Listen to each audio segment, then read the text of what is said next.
একদম সত্য কথা। আপনারা যারা ক্যালেন্ডারে দেখেছেন দেওয়া আছে দেখবেন মা শারদা, দেখেছেন তো ক্যালেন্ডারে মা শারদার নাম দেওয়া আছে।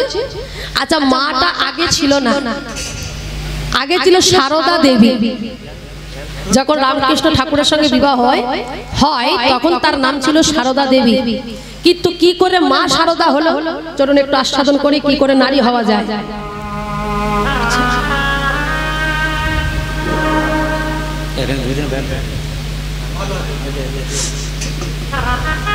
একবার শারদা দেবী বলছে, ঠাকুর দেখো প্রতিটা নারীর বিবাহ হয়, মায়েরা শুনবেন ভালো করে, প্রতিটা নারীর বিবাহ হয়, প্রতিটা নারী মা হয় সন্তানে।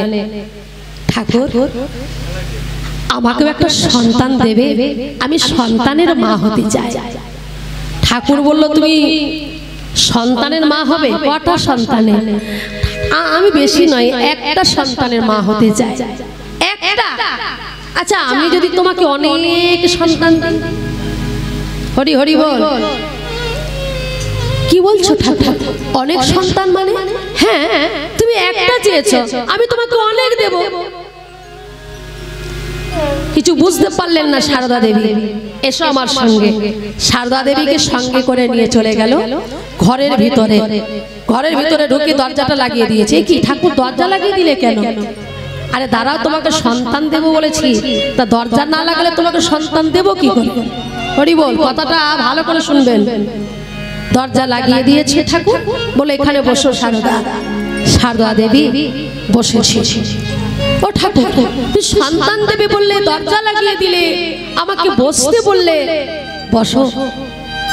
যেই শারদা দেবী বসেছে আর অমনি ঠাকুর মানে রামকৃষ্ণ ঠাকুর তিনি কি করেছেন, এসে শারদা দেবীর কোলে মাথা রেখে শুয়ে পড়েছে। একই ঠাকুর বসতে বললে, সন্তান দেবে বললে, তো তুমি তো আমার কোলে মাথা রেখে শুয়ে পড়লে। সন্তান দেব? আচ্ছা শারদা আমার মাথায় একটু হাতটা বুলিয়ে দাও তো। কিছু বুঝতে পারছে না শারদা দেবী। ঠিক আছে, শারদা দেবী ঠাকুরের মাথায় হাত দিয়ে যেই মাথাতে হাত বুলিয়ে দিচ্ছে, যেই মাথাতে হাত দিয়ে হাতটা বুলিয়ে দিচ্ছে, যে হাত বুলিয়ে দিচ্ছে, আর শারদা দেবীর শরীরের মধ্যে যে কাম শক্তিটা ছিল, সঙ্গে সঙ্গে কাম শক্তিটা উড়ে চলে গেল।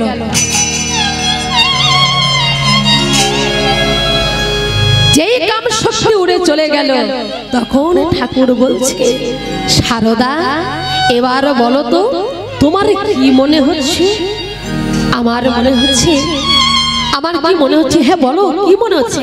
আমার মনে হচ্ছে আমি যেন আমার ছেলের মাথায় হাত বোলাচ্ছি। নিতাই গৌর হরি হরি বল।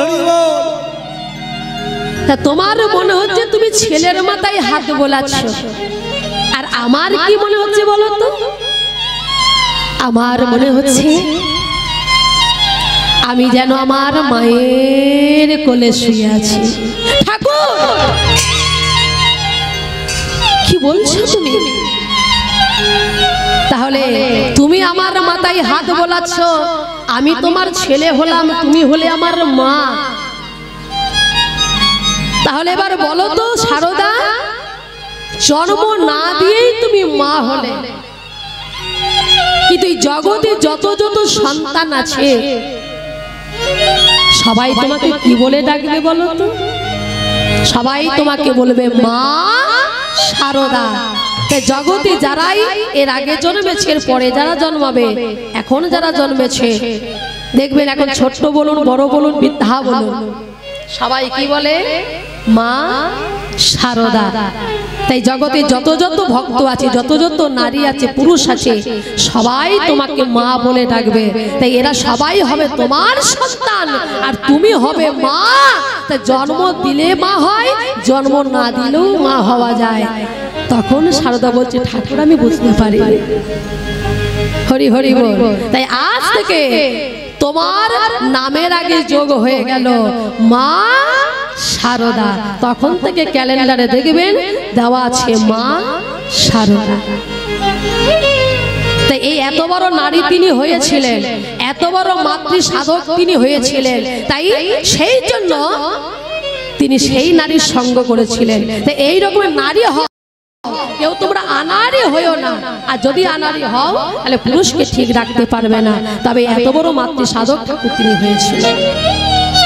তাই ভক্তমণ্ডলী মায়েরা, তাই আজকে সেই নিতাই আমার গৌরাঙ্গ মহাপ্রভুর কাছে নৃত্য করছেন, সেই রকম প্রকৃতি নারী হচ্ছে নিতাই। তাই যিনি ধরে রাখতে পারেন সেই রকম আধারটাকে তৈরি করো। কেমন? তাই নিত্যানন্দ নাচল কেন? গৌর বস্তুকে কখনো ফেলে দিতেন। গৌর বস্তু সবসময় ধরে রাখতে হয়, কিন্তু আমাদের মতন জীব ধরে রাখতে পারবে না। যারা সাধু গুরু বৈষ্ণব আছেন একমাত্র তারাই ধরে রাখতে পারে, আর আমাদের মতন জীব ধরে রাখতে পারে না, তাই ফেলে দেয়। নিতাই গৌর হরি হরি বল।